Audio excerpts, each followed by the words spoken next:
emprendieron la jornada de predicar el evangelio que le había sido encomendado para su proclamación y explicación a las masas.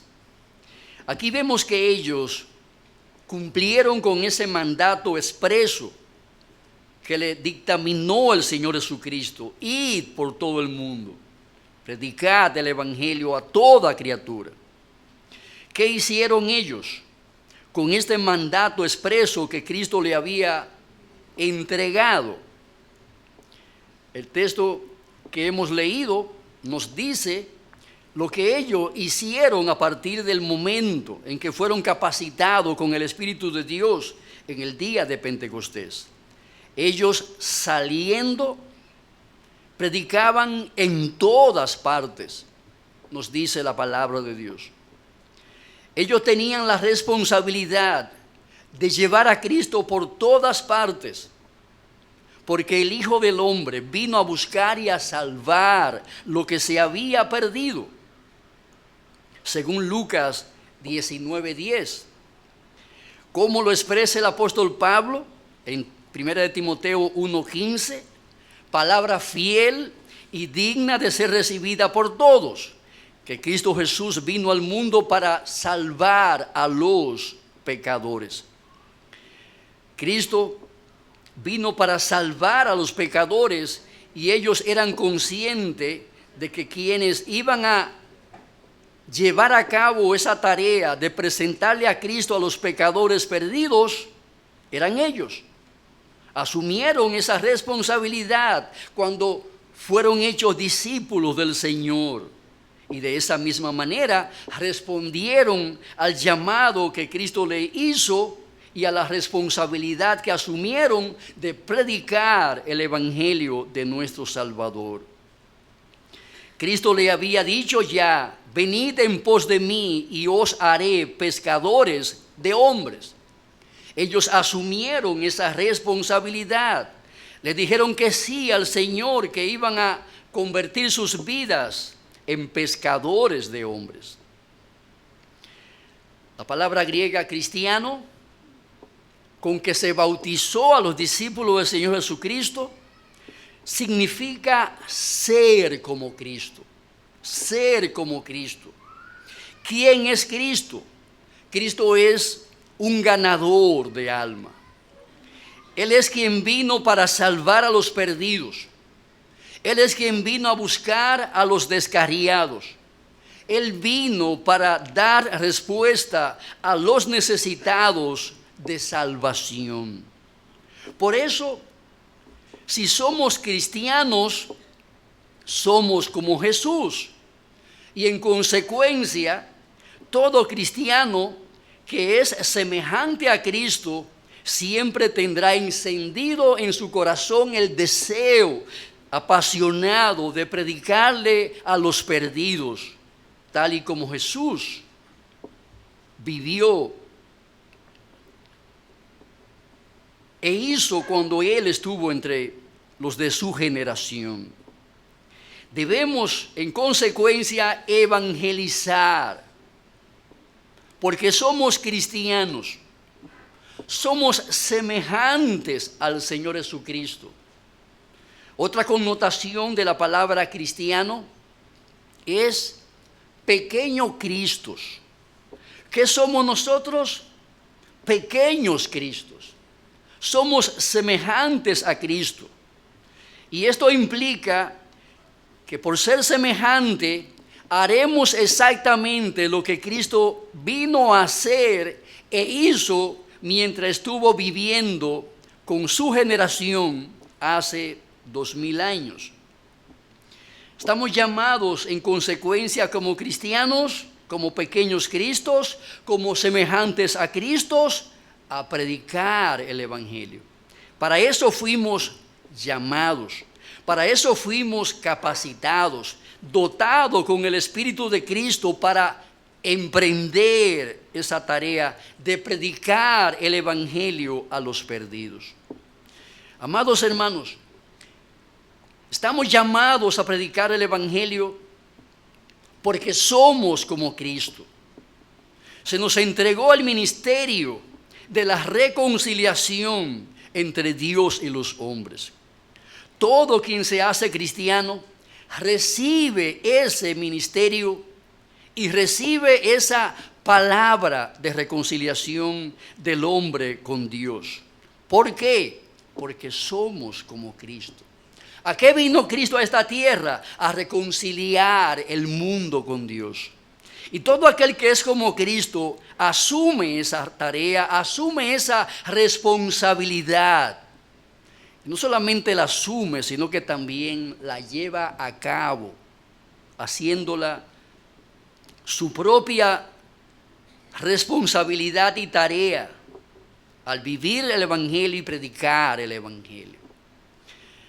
Al ser como Cristo, se nos entregó el ministerio de la reconciliación del hombre con Dios. Es lo que nos expresa 2 Corintios 5, 18 y 19. Y todo esto proviene de Dios, quien nos reconcilió consigo mismo por Cristo y nos dio el ministerio de la reconciliación, que Dios estaba en Cristo reconciliando consigo al mundo, no tomándoles en cuenta a los hombres sus pecados, y nos entregó a nosotros, a ti y a mí, la palabra de la reconciliación. ¿Tú tienes en tus manos una Biblia? Sí. ¿Tiene la Biblia morando en tu corazón? Sí. Entonces, tú tienes en tus manos, porque la recibiste, la tarea y la responsabilidad de buscar a los hombres para que éstos se reconcilien con Dios. Así de simple.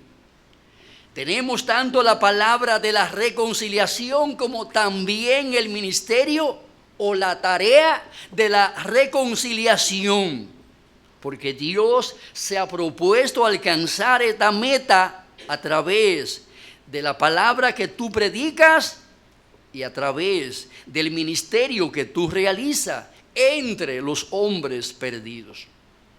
El hombre está peleado con Dios y como consecuencia viviendo de espalda a Dios.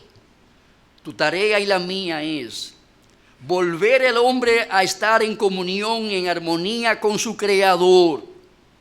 Volver al hombre para que se reconcilie con Dios. Esa es la gran tarea que asume todo aquel que, como los discípulos de antaño, recibe la encomienda de reconciliar al hombre con Dios. Nadie está exento de esta responsabilidad. Ninguno de los que estamos aquí sentados en esta mañana está exonerado de esa tarea. Todo creyente, sin excepción ninguna, todo creyente, sea letrado o iletrado, sea joven o sea viejo, todos tenemos esa misma responsabilidad en la misma medida, con la misma amplitud, con el mismo nivel de compromiso. Nadie está exento de esa tarea. Y eso, hermanos, es importante que lo tengamos muy en serio, muy en cuenta y que lo pongamos en práctica. Si tú no quieres asumir esta tarea, entonces no te hagas cristiano o no te conviertas en cristiano. Pero si te convertiste en cristiano, entonces tú tienes la responsabilidad de ser como Cristo. ¿Y quién era Cristo? El principal y supremo ganador de alma. Y esa también será obviamente tu marca de identidad como cristiano. ¿Por qué se caracterizó Cristo? Por ganar almas. ¿Cómo se han de identificar a sus creyentes o a sus discípulos? Por lo mismo, porque son ganadores de alma. Ganadores de alma. Tenemos la tarea de reconciliar al hombre con Dios.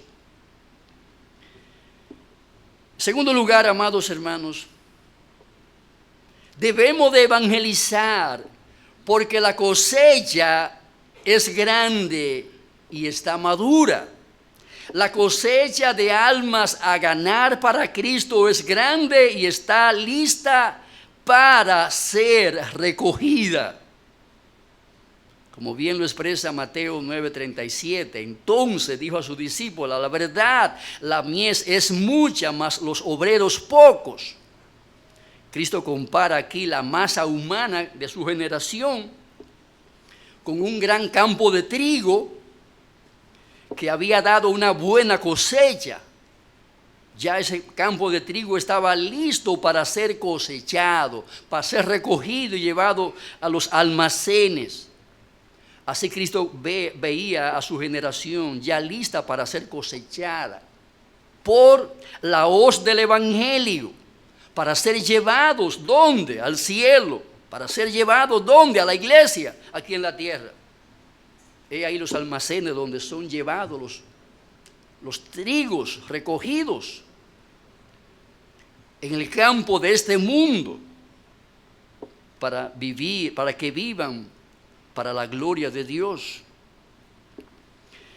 Dice Mateo 9:36, y al ver las multitudes tuvo compasión de ellas, porque estaban desamparadas y dispersas como ovejas que no tienen pastor. He ahí la condición del mundo en que vivió el Señor Jesucristo. Y amados hermanos, no ha cambiado esa condición.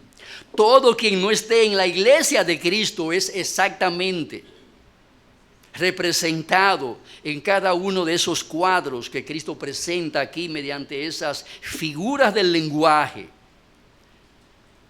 La mies es mucha, eso fue verdad ayer, en los días de Cristo, y sigue siendo verdad hoy en nuestra generación. Las multitudes están desamparadas y dispersas como ovejas que no tienen pastor. Eso fue verdad en los días de Jesucristo. Y amados hermanos, es verdad en el día de hoy. Es la misma condición, el mismo estado, las mismas circunstancias las que rodean a las personas que hoy componen nuestra generación. Cuando Cristo vio aquellas multitudes dispersas como ovejas sin pastor, cuando vio ese trigo maduro y sin mano de obra disponible para hacer la cosecha o para recoger la cosecha, ¿qué hizo Él? Podemos observar que Cristo tomó a sus 12 discípulos y les sumó 70 más.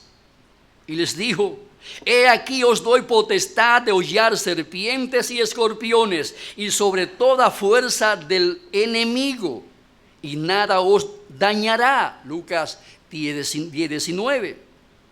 Y después de haber capacitado a esos 82 hombres, entonces les dijo: en cualquier casa donde entréis, primeramente decid: paz sea a esta casa. Y si hubiere allí algún hijo de paz, vuestra paz se reposará sobre él, y si no, se volverá a vosotros. Esas fueron las palabras que Cristo le dijo a sus discípulos cuando los despachó a recoger la mies, cuando los despachó a pescar en el mar de su generación. Esas fueron las palabras cuando Él mandó a sus discípulos a recoger las ovejas dispersas que habían por aquellas tierras de Palestina. Fueron enviados de casa en casa con un mensaje de paz. En otras palabras, fueron enviados a buscar la reconciliación, la paz entre Dios y el hombre. En cualquier casa donde entréis, primeramente decid: paz en esta casa. Un mensaje bien simple, bien sencillo, no complicado con jerga teológica. Paz a vosotros. ¿Y cómo responderían los habitantes de aquella casa donde tocaran las puertas los discípulos? Bueno, unos responderían reconciliándose con Dios, pero otro tirándole las puertas en sus narices. Amados hermanos, el corazón ha sido el mismo. La gente ha sido la misma desde ayer. ¿Cuántas veces no nos han tirado las puertas en las narices a nosotros? Porque vamos a esa casa con un ánimo de paz de parte de Dios.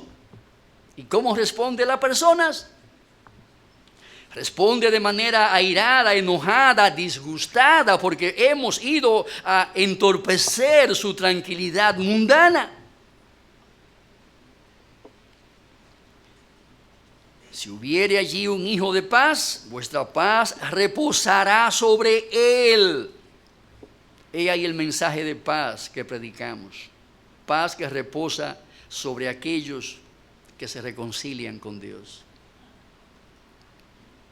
Amados hermanos, para ganar a los perdidos es vital que salgamos a llevar el mensaje de paz fuera de estas 4 paredes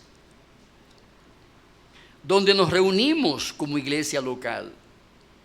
Como bien lo expresa aquí el mandato de Cristo, hay que ir a los hogares, hay que ir por las calles, hay que ir a las cárceles, a los hospitales, donde quiera que haya gente, ahí estamos llamados, convocados, invitados por el Señor, con estas mismas palabras. ¿Qué le debemos de decir? Paz a vosotros. Recuerdo que yo me convertí un viernes por la noche y el domingo en la tarde la iglesia donde me convertí tenía una jornada de evangelismo, de ir casa por casa llevando tratado.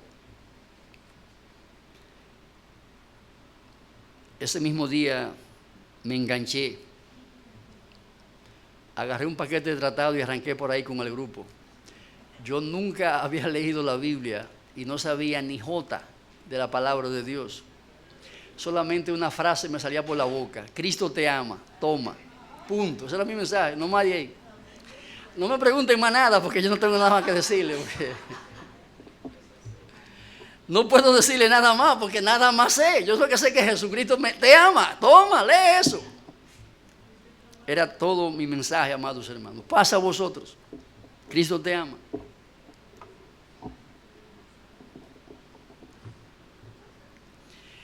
Muy pocos inconversos vienen a la congregación. De ahí la necesidad de que salgamos a los lugares donde ellos están. Nota el mandato de Cristo, Lucas 14:23, por los caminos y por los vallados debemos de ir. ¿Para qué? Dice Cristo, y forzadlos a entrar. Debemos de forzarlos a entrar.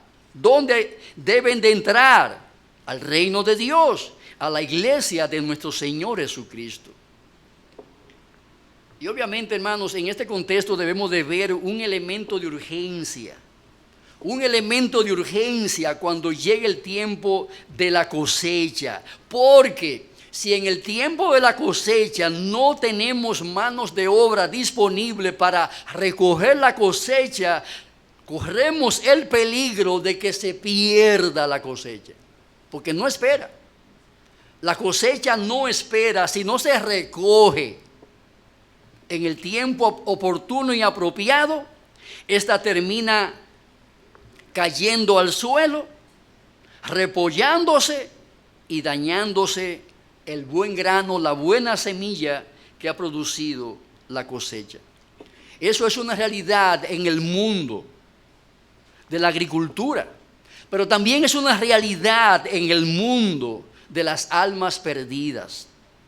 Debemos de movilizarnos para hacer el trabajo de evangelizar, siguiendo ese mismo orden que Cristo siguió mientras estuvo allí entrenando a sus discípulos. Podemos observar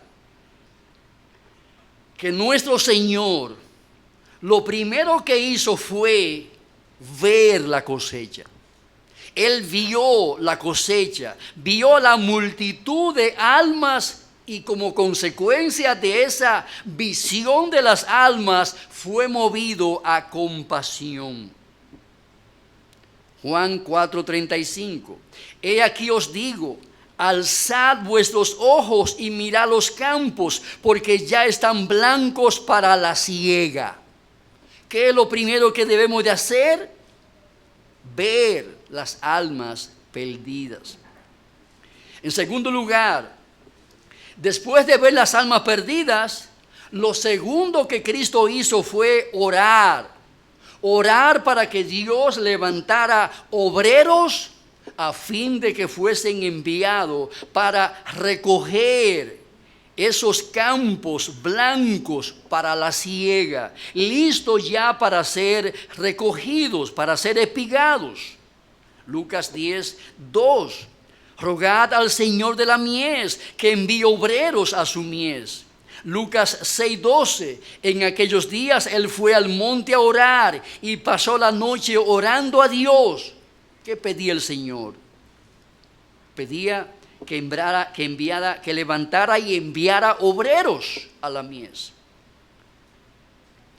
Ahora, en tercer lugar, después de ver la mies, después de orar por obrero para la mies, lo tercero que Cristo hizo fue escoger a los obreros para ser entrenados y enviados a recoger toda aquella mies que estaba lista para ser cosechada.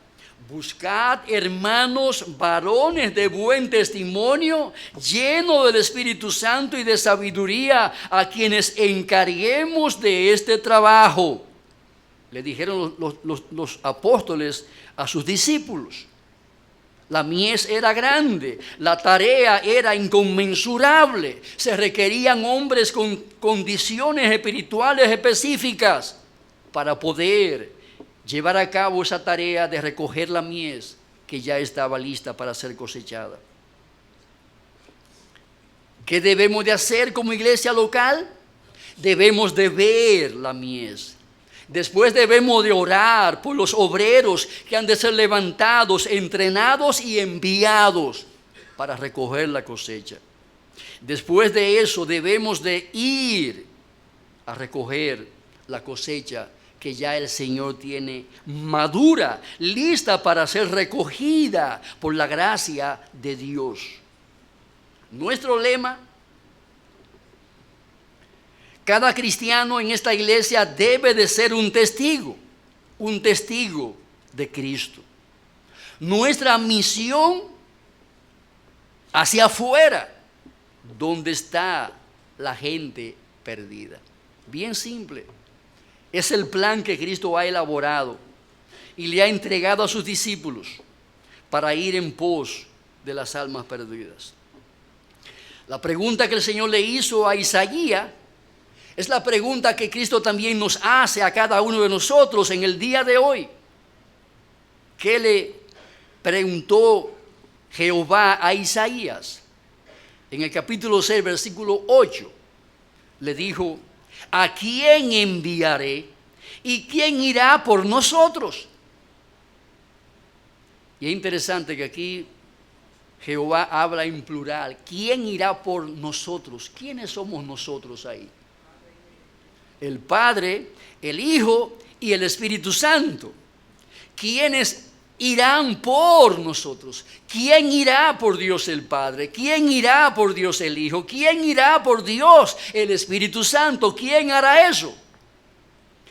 Amados hermanos, allí había una multitud de personas, posiblemente de millones de gente en Israel en esos días. Una sola mano se levantó. Isaías, el único. He aquí, envíame a mí, dice él. Fue la única mano que se levantó de aquella multitud para ir a realizar la incómoda tarea de predicar el Evangelio, porque no es fácil, nunca ha sido fácil. Si no, pregúntele a Pablo si fue fácil, pregúntele a Pedro, pregúntele a Esteban si fue fácil predicar el Evangelio a su generación. Nunca lo ha sido. Muchas veces oigo pastores de otros lugares que se quejan: óyeme, pero aquí la gente en esta comunidad no responde. Y yo pregunto: ¿En qué comunidad han respondido alguna vez? ¿Dónde? ¿En qué lugar han respondido? Inmediatamente, gustosamente, espontáneamente. Tristemente vemos a algunos que responden en el lecho de un hospital. Dios tiene que cogerlo y machacarlo en un pilón, como si fueran recaídos. Como la dama que coge el pilón de machacar los ajos, los sazones, y coge el pilón y mete ahí el ajo, mete la cebolla, mete el cebollín, y empieza con el pilón, con la mano, y lo vuelve una pasta así. Hay muchos que así como responden, cuando lo meten en el pilón de la habitación de una clínica o de un hospital, y allí lo machacan, lo vuelven una pasta. Entonces ahí claman por misericordia, oren por mí.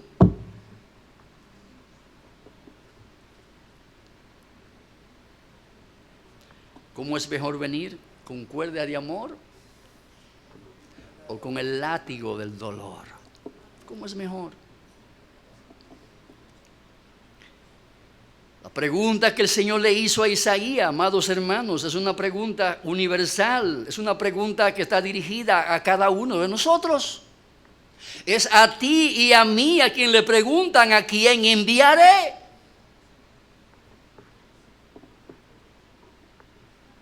¿Quién irá por el Padre? ¿Quién irá por el Espíritu Santo? ¿Quién irá por el Hijo? ¿Te atreves a levantar la mano como Isaías? He aquí, envíame a mí. Es fácil levantar la mano y decir: mira, envía al pastor Dante, envía a Joselín, envía a fulano, envía. Pero yo estoy muy ocupado, Señor, ahora. Yo no tengo tiempo para eso. Estoy muy atareado, tengo una agenda llena, no me da tiempo para eso, Señor. Eso es perder mi tiempo, yo no tengo tiempo para eso. Tengo tanta materia en la universidad, tengo otro curso de tal cosa, tengo un trabajo, tengo una familia, tengo muchas ocupaciones. No hay tiempo. Envía a otro. Los pastores no trabajan, esos son muy vagos. Mándalos a ellos, que esos están de vago ahí en la casa. Que lo hagan ellos el trabajo. Hay billones con B larga, billones de personas que necesitan escuchar las buenas nuevas. Y esos billones no están lejos, comienzan al lado nuestro, ahí, la casa siguiente a nuestra casa. Ahí comienzan los billones. Hay billones que no han oído el Evangelio. Y hay que comenzar a contar con el vecino del lado, la casa inmediata. Ahí hay que comenzar. No es en África o en Oceanía o para acá, para América del Sur. No. Ahí al lado de tu casa. Comienza a contar. Los billones que hay en el mundo que no han creído en el mensaje del Evangelio. Un dato interesante, hermanos. La población del mundo aumenta en más de 70 millones cada año. Métale hilo al bollo. Hay casi 8.000 millones de personas reproduciéndose constantemente. Y la población del mundo aumenta unos 70 millones por año. 70 millones de nuevos habitantes que necesitan el mensaje del Evangelio. De ahí que la tarea de la iglesia es inconmensurable. Aproximadamente, según las estadísticas, el 40% de los habitantes del mundo, unos 2 billones de personas, nunca han sido alcanzados por el mensaje del Evangelio porque se hallan fuera del alcance de los brazos de la iglesia de nuestro Señor Jesucristo. En lugares inhóspitos para el Evangelio. ¿Cuántos millones de personas habitan en China o cuántos millones habitan en los países musulmanes? ¿Cuántos millones habitan en esas regiones llamadas selvas? Millones de gente viven en esos lugares y nunca han escuchado un solo mensaje del Evangelio del Señor Jesucristo. Un versículo de la Biblia, uno, no está traducido a su lenguaje, uno no está traducido. Un solo versículo no ha sido aún traducido a su lenguaje para que oigan o lean y entiendan el mensaje de Cristo. Eso es grave, hermano. Estamos hablando de mucha gente. Mucha gente. Como dice alguien, miles de pueblos y aldeas en China, India y los países islámicos todavía están esperando que alguien vaya a contarles acerca del Salvador Jesucristo. Tales personas viven y mueren sin conocer a Jesús, no porque hayan rechazado el mensaje, sino porque en los pasados 2000 años, ningún cristiano ha ido a compartir el evangelio de amor con ellos. Es la razón. Esta es la razón. Pablo siempre estuvo disponible para anunciar el evangelio en los lugares más allá. 2 Corintios 10:16. En aquellos lugares donde nadie todavía había llegado con el mensaje, ahí Pablo estaba presto para llegar, para llevar el mensaje a aquellos que nunca habían recibido tal mensaje. Pablo también entendió que el Señor no retarda su promesa, según algunos la tienen por tardanza, sino que es paciente para con nosotros, no queriendo que ninguno perezca, sino que toda la masa humana, los 7,000 y pico de billones de personas, procedan al arrepentimiento. Esa es la voluntad de Dios, hermanos. Es la voluntad expedita de Dios. Debemos de evangelizar porque el Señor nos afirma que cuando hayamos hecho esa tarea, entonces vendrá el fin. Por eso debemos de evangelizar. ¿Cuándo vendrá el fin del presente orden de cosas? Cuando hayamos realizado la tarea inconclusa, la de evangelizar. Mateo 24:14, y será predicado este evangelio del reino en todo el mundo, para testimonio a todas las naciones. Y entonces, cuando esa parte se haya cumplido, entonces vendrá el fin. Entonces vendrá el fin. Las palabras de Cristo son bien claras al decirnos el alcance de la misión que tenemos como evangelizadores. Como bien lo dice él en Mateo 26:13. Vemos que él aquí ordenó que se predique este evangelio, dice él, en todo el mundo. En todo el mundo. Lucas 24:47. Él mandó que se predicase en su nombre el arrepentimiento y el perdón de pecados en todas las naciones. Hechos 1:8. Él dijo, y me seréis testigos en Jerusalén, en Judea, en Samaria y hasta lo último de la tierra. ¿Ven que el trabajo nuestro es universal? No se limita a Villa Carmen, a Invivienda, Juan Pablo Duarte, Paraíso, Los Alcarrizos, etcétera, etcétera. No se limita, hermano, a estos territorios circundantes a nuestra iglesia local. Es un llamado universal. ¿Por qué ustedes envían gente para Juticalpa cuando aquí todavía en San Juan de la Maguana o en Barahona no tenemos iglesia? ¿Por qué a Juticalpa? Hermano, porque el llamado es al mundo entero, nada más no es República Dominicana. El llamado es a todo el mundo. Todo el mundo, no te da énfasis. En todo el mundo, en todas las naciones. hasta lo último de la tierra. ¿Hasta dónde llega la tierra? Bueno, pues llegan hasta ahí. Lleguen hasta ahí, no se paren, no se detengan, lleguen hasta donde llega la tierra. La tarea es universal. La palabra griega, naciones, es la palabra etnos. Esta palabra se usa para definir a un grupo étnico, perdón. En específico, un grupo étnico es aquel que tiene una identidad lingüística y cultural común, que los hace diferentes de cualquier otro grupo de personas en el mundo. Eso es un grupo étnico. La India tiene, por ejemplo, 2000 grupos étnicos diferentes totalmente uno de otro, con lenguaje diferente, cultura diferente.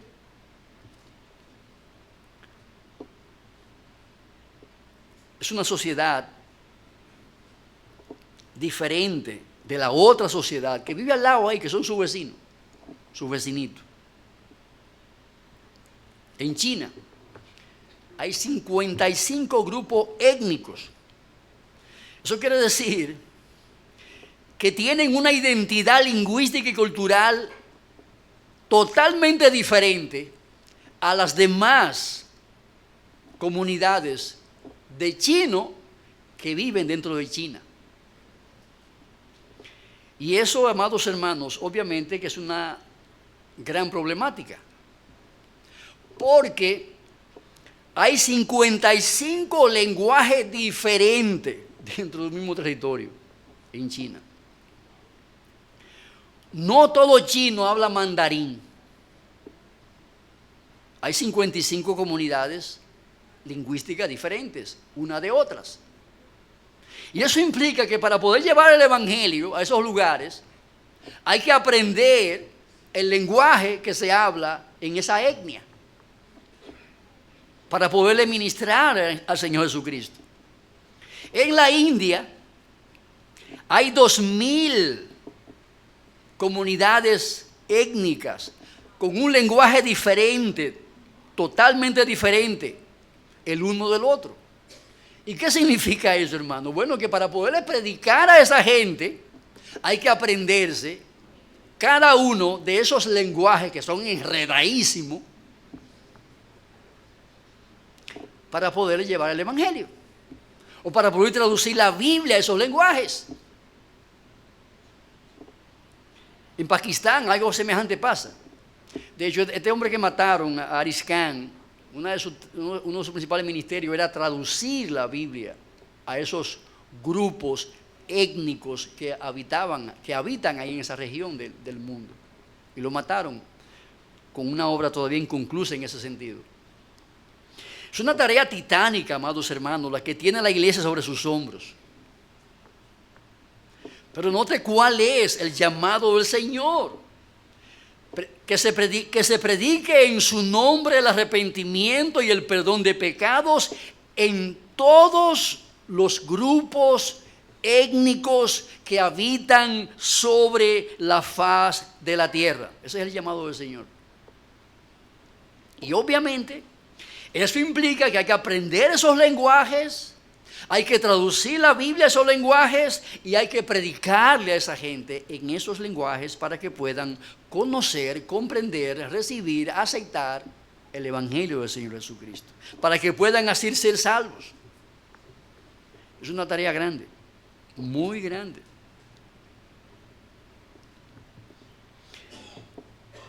Estaba leyendo el día pasado la historia de unos misioneros que fueron a evangelizar a los indios Auca, de ahí de Ecuador. 3 hombres murieron acribillados por las lanzas y las flechas de esos indígenas. Eso fue a final de los años 50 que pasó esa tragedia ahí en Ecuador. Esos 3 siervos de Dios que fueron allí a evangelizar a los indios Auca. Allí muchos otros sé que perdieron también la vida llevando el evangelio a esas tribus. De hecho, luego la viuda de uno de ellos tradujo la Biblia al lenguaje de esa gente, y esa comunidad, allí hay una comunidad de creyentes floreciente al día de hoy, entre esa selva metida, que lo que comen es pescados y viven de la recolecta de cosas en esas selvas.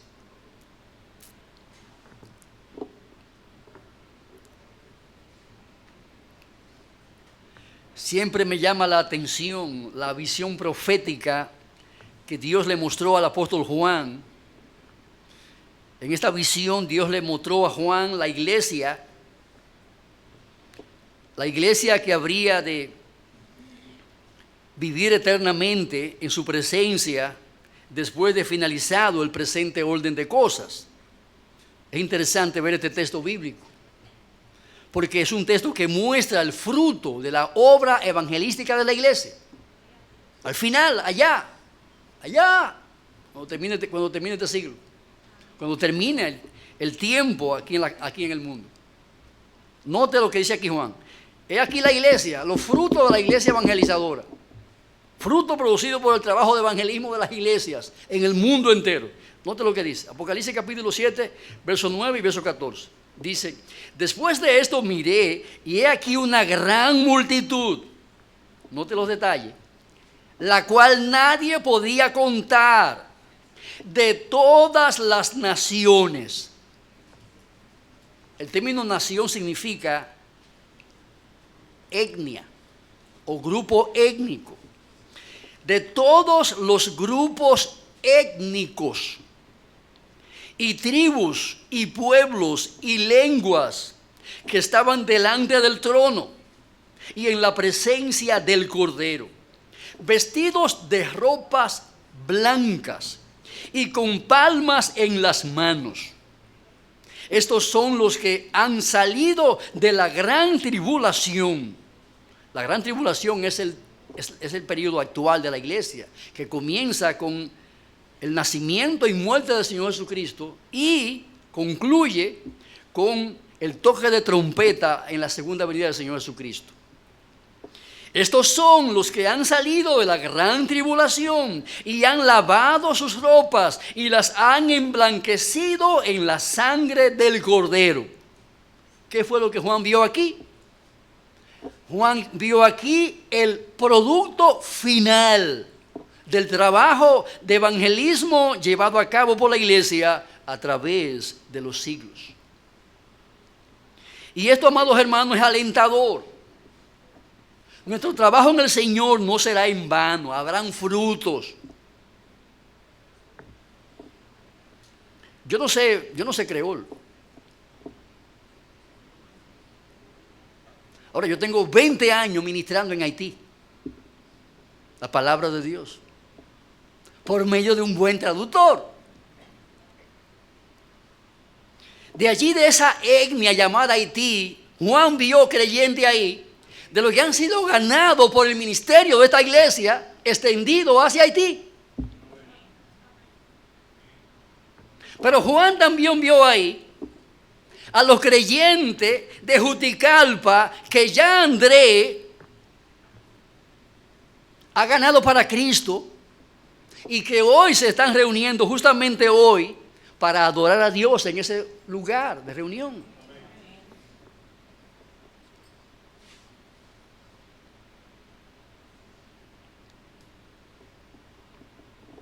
Juan vio allí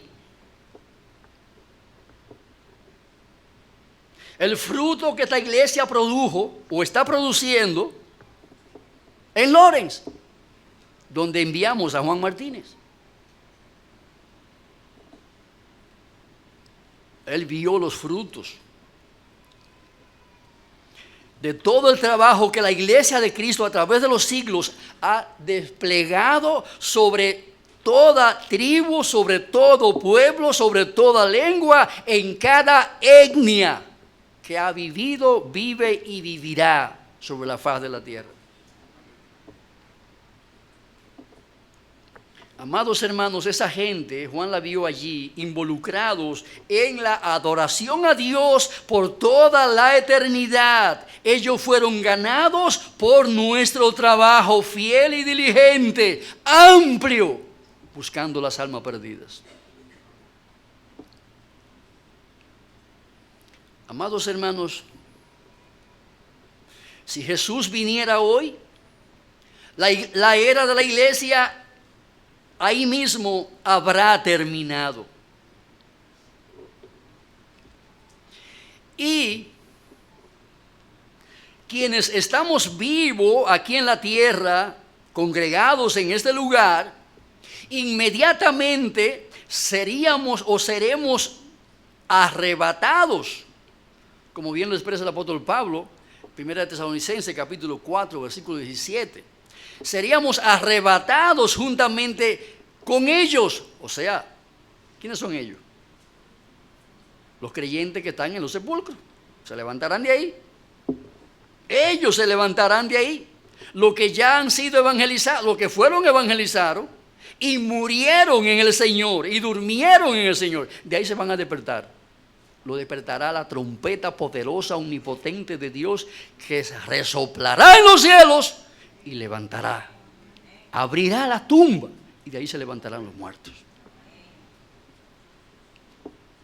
El mar entregará a los muertos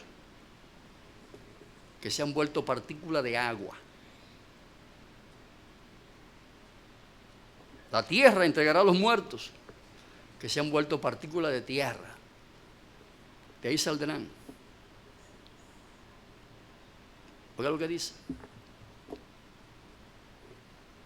Seremos arrebatados juntamente con ellos, con los que ya fueron evangelizados, creyeron y murieron en Cristo. Seremos arrebatados con ellos en las nubes para recibir al Señor en el aire. Así estaremos siempre con el Señor. Amados hermanos, el trabajo de evangelismo no es en vano. He ahí los frutos. Será una experiencia maravillosa ver a toda esa gente subiendo para arriba. Mire. Gloria a Dios. Será una visión que no tiene comparación, mis amados hermanos. Ver esa multitud de hombres y mujeres, como dice el texto que leíamos ahorita, vestidos de blanco, subiendo desde la tumba para arriba. Gente de toda tribu, de toda lengua, de toda nación, de toda etnia, subiendo desde el polvo, levantándose desde el fondo de los mares. Ah, pero mire, este estaba jugado, mira dónde aquí le va. Subiendo para arriba. Este fue un fuego, este lo quemaron, lo volvieron ceniza. Subiendo hacia arriba. Sería un día glorioso, hermanos. Es la gran cosecha que produce el trabajo de evangelismo. Esa es la gran cosecha que produce el trabajo de evangelizar a los perdidos. Será una visión gloriosa. Tú participarás de ella. Tú participarás de esa fiesta, de ese gran evento de arrebatamiento. ¿Será tú arrebatado juntamente con esta iglesia en ese día glorioso para acompañar a los que ya han muerto a fin de recibir al Señor en la gloria? Dice aquí en el aire. Estaremos siempre con Él, dice el apóstol. Ahora, amados hermanos, aún quedan miles, son 7,000 billones. Hay mucho todavía por hacer. Aún quedan muchas almas por rescatar, de aquellas que también nos acompañarán en ese levantamiento de la iglesia para el tercer cielo.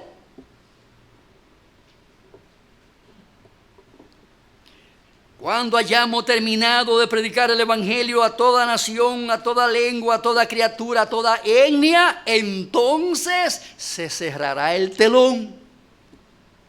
Se cerrará el telón del teatro de este mundo y esta obra habrá finalizado para siempre. Cielos nuevos y tierra nueva donde mora la justicia y donde morarán aquellos cuyas ropas han sido lavadas en la sangre del Cordero. Esa es la esperanza nuestra. Para eso estamos haciendo el trabajo de evangelizar. Porque cuando haya sido predicado este evangelio, en todas las naciones, en todas las etnias, entonces, dice Cristo, entonces ahí se cerrará ese telón donde el teatro de este mundo acabará su espectáculo macabro y triste, producido por el pecado, el diablo y los hombres, que visten la máscara del pecado. Se acabará el jueguito aquí en esta tierra. Si Jesús viniera antes de que todos estos grupos étnicos hubiesen sido evangelizados, muchos se perderían. Y no es la voluntad de Dios que perezcan, si han sido preordenados, predestinados para ser salvos. Por eso, amados hermanos, debemos de concluir el trabajo predicando, porque hay un número específico de elegidos de toda tribu, nación y lengua, y hasta que no hayamos encontrado, evangelizado y llevado a Cristo al último, aún tenemos trabajo que hacer, porque aún no llegará el fin.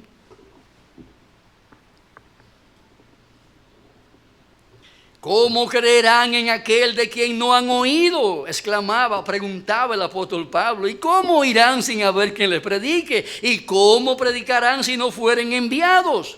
Como está escrito, cuán hermosos son los pies de los que anuncian la paz, de los que anuncian buenas nuevas. Son preciosos esas canillitas. Esas canillitas son preciosas, dice Dios, porque llevan un mensaje precioso, llevan un mensaje hermoso, y ese mensaje hace hermoso aún las piernas feas de los que la llevan. Hace precioso. Amados hermanos, necesitamos quebrantar el brazo mortal de la apatía, de la indiferencia ante la necesidad de predicar el evangelio a los perdidos. Aquí hay un tema escatológico involucrado en el evangelismo. La escatología está ligada indisolublemente al evangelismo de la iglesia. Entonces vendrá el fin. ¿Cuándo es ese entonces? Cuando lo primero lo hayamos hecho. Entonces vendrá el fin, dice Cristo. ¿Cuándo? Cuando hayamos predicado este evangelio a toda criatura. Entonces vendrá el fin. Necesitamos quebrantar el brazo mortal de la apatía, de la dejadez, de la frialdad, de la indiferencia, todos esos brazos mortales que nos inutilizan para predicar el evangelio. Debemos de abandonarlo. Y amados hermanos, no tenemos que viajar para la India a predicar el evangelio. Su vecino impío lo necesita, su hijo impío, su hija impía lo necesita, igual que un africano. Su esposo impío, su mujer impía lo necesita, igualito que un africano. Comienza en su casa, en Jerusalén.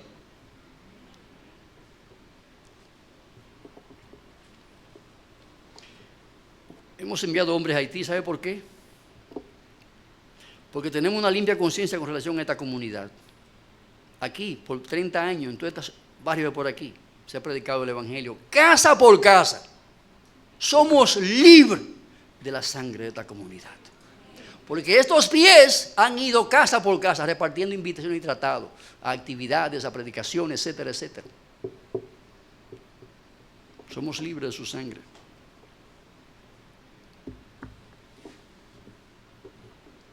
Finalmente se cuenta que los moravos holandeses, la iglesia morava, holandés, se vendieron a la esclavitud a fin de alcanzar a los esclavos africanos.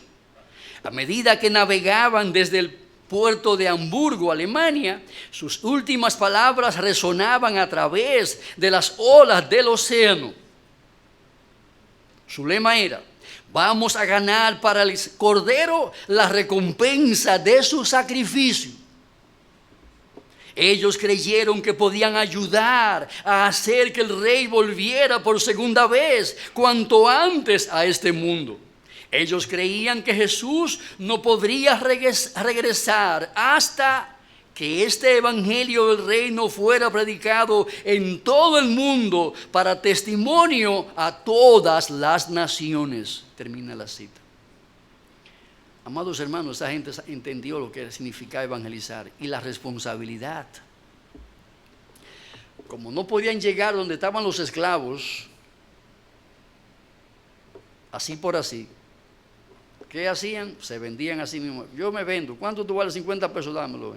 Llévame a mí ahora para allá. Hombro con hombro, donde estaban los esclavos.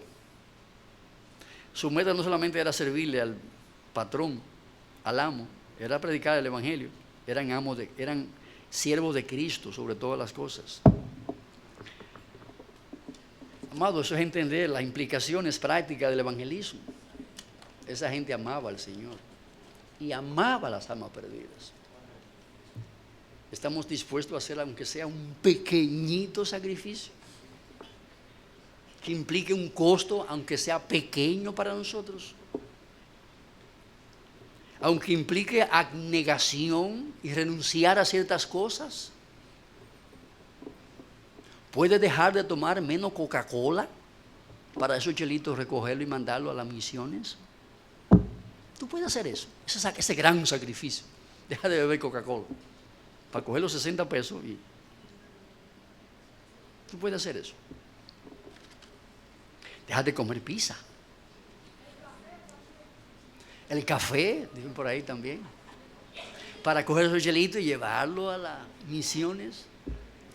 Amados hermanos, Dios quiere que esta iglesia haga y siga haciendo lo que por 30 años hemos hecho, evangelizar. No hemos terminado el trabajo todavía, no se me siente. No se me siente, aún el trabajo no ha sido terminado.